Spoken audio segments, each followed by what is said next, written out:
TNPSC எக்ஸாம்ல இந்த question ப்ரீவியஸா கேட்டிருக்காங்க. அதாவது ஒரு கடைக்காரர் ஒரு பொருளை 20% நஷ்டத்துக்கு வைக்கிறாரு. ஒருவேளை 12 ரூபா கூடுதலா வச்சு வித்திருந்தாருன்னா அவருக்கு 10% லாபம் கிடைச்சிருக்கு அப்படிங்கிறாங்க. ஸோ அப்போ அந்த பொருளுடைய அடக்க விலை காஸ்ட் பிரைஸ் என்ன கேட்கிறாங்க.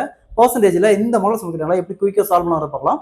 கொஸ்டின்ல ஒரு கடைக்காரர் ஒரு பொருளை 20% நஷ்டத்துக்கு விற்கிறாரு.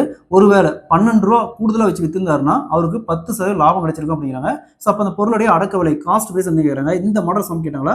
ஃபர்ஸ்ட் இந்த அமௌண்ட் எடுத்தாங்க 12 ரூபாய். ஸோ 12 பெருக்கல் இந்த பர்சன்டேஜ் ரெண்டையும் ஆட் பண்ணுங்க. 10 + 20 30%. 30% எப்படி எழுதுவோம். 30 வகுத்தல் சதவீதத்துக்கு 100. இது அப்படியே ரிவேர்ஸ்ல 100 வகுத்தல் 30. ஸோ 0 0 கேன்சல் பண்ணிடலாம். 12 3 கேன்சல் பண்ணலாம். 4 4 × 10 = 40 ரூபா. ஸோ இந்த பொருளுடைய அடக்க விலை காஸ்ட் பிரைஸ் பார்த்தோம்னா 40 ரூபா. Option B is the correct answer. இதே மாதிரி இந்த சம் பாருங்க. ஒரு கடைக்காரர் ஒரு பொருளை 25% நஷ்டத்துக்கு விற்கிறாரு.